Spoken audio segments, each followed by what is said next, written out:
Bismillahirrahmanirrahim. Assalamualaikum warahmatullahi wabarakatuh.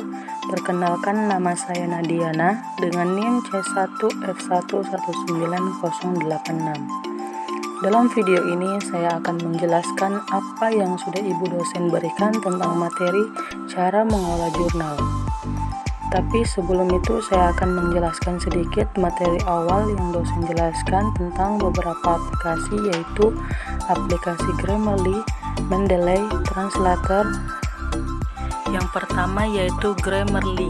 Grammarly adalah pengecek tata bahasa online dan pemeriksa ejaan dalam struktur bahasa Inggris dan mengoreksi kekeliruan dalam menulis. Grammarly memberikan rekomendasi kata yang benar jika terdapat kata yang salah dalam struktur bahasa Inggris. Yang kedua yaitu Mendeley.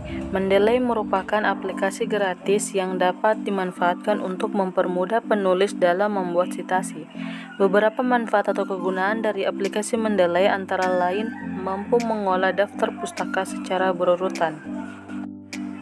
Yang ketiga yaitu Translator. Translator dapat menerjemahkan teks tertulis ke dalam bahasa Inggris, bahasa Indonesia, dan bahasa asing lainnya yang ada di Microsoft Word.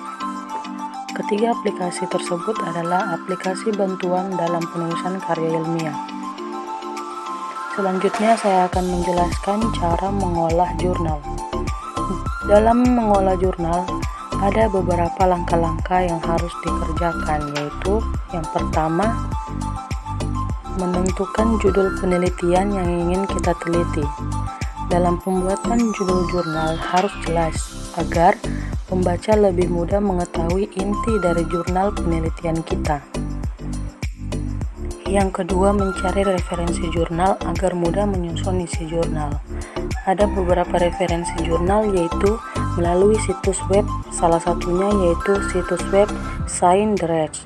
Karena ScienceDirect yaitu situs web yang menyediakan akses berlangganan ke pangkalan data penelitian ilmiah dan medis. Situs ini mengandung lebih dari 12 juta konten dari 3.500 jurnal akademik dan 34.000 buku elektronik. Yang ketiga yaitu membuat abstrak. Abstrak hampir sama dengan ringkasan, tapi sebenarnya berbeda. Abstrak biasanya ditulis terakhir karena bagian abstrak dalam jurnal ilmiah berfungsi untuk mencerna secara singkat isi jurnal. Abstrak ditulis sebagai penjelas jurnal tanpa mengacu pada jurnal. Dalam abstrak menggunakan 50 atau 250 kata yang merangkum keseluruhan isi jurnal. Yang keempat yaitu pembuatan kata kunci. Kata kunci merupakan suatu kata atau frase yang menonjol pada judul, tajuk subjek, catatan isi, abstrak atau teks sebuah cantuman pada katalog online dan database bibliografi, yang dapat dimanfaatkan sebagai istilah pencari dalam pencarian database untuk menemukan seluruh cantuman yang memuat kata kunci. Yang kelima yaitu membuat pendahuluan. Pendahuluan yaitu pernyataan tentang kasus penelitian yang sedang kita teliti untuk membuat sebuah jurnal. Pendahuluan juga harus memberikan informasi kepada pembaca untuk memahami tujuan spesifik dalam rangka teoritis yang lebih besar. Adapun isi dari pendahuluan yaitu latar belakang, rumusan masalah, tujuan, dan manfaat. Dalam pendahuluan tidak perlu terlalu banyak atau terlalu luas agar pembaca tidak kebingungan. Yang keenam yaitu kajian pustaka atau kajian terbaruan. Adapun isi dari kajian pustaka yaitu penelitian terdahulu. Penelitian terdahulu adalah upaya penelitian untuk mencari perbandingan dan selanjutnya untuk menemukan inspirasi baru untuk penelitian. Selanjutnya, di samping itu, kajian terdahulu membantu penelitian dapat memposisikan penelitian serta menunjukkan orisinalitas dari penelitian. Yang ketujuh yaitu membuat metode penelitian. Dalam metode penelitian, kita akan menjelaskan tentang proses percobaan yang dilakukan saat meneliti. Informasi yang dijelaskan dalam metode penelitian mencakup tentang desain penelitian, metode dalam pengumpulan data, gambar lokasi, dan jenis pengendalian. Dalam metode penelitian juga maksimal 500 kata. Yang kedelapan yaitu membuat hasil dan pembahasan. Dalam pembuatan hasil dan pembahasan, kita dapat menyajikan data ringkasan dengan tinjauan dalam bentuk teks, tabel, maupun gambar.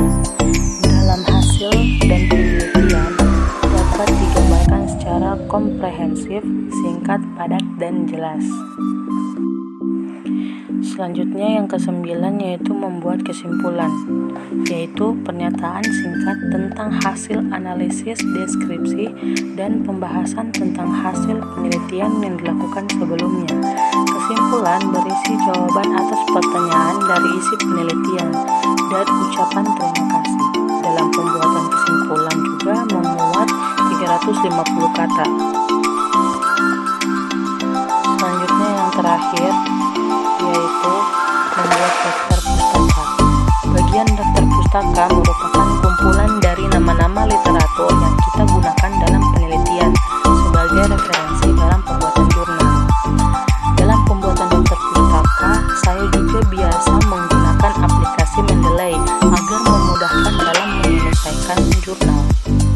Aplikasi Mendeley merupakan aplikasi yang mampu memasukkan daftar pustaka dan citasi secara otomatis ke dalam dokumen Word. Sebelum dimasukkan ke Microsoft Word, kita harus memasukkan file jurnal atau referensi jurnal yang akan dijadikan rujukan ke aplikasi Mendeley.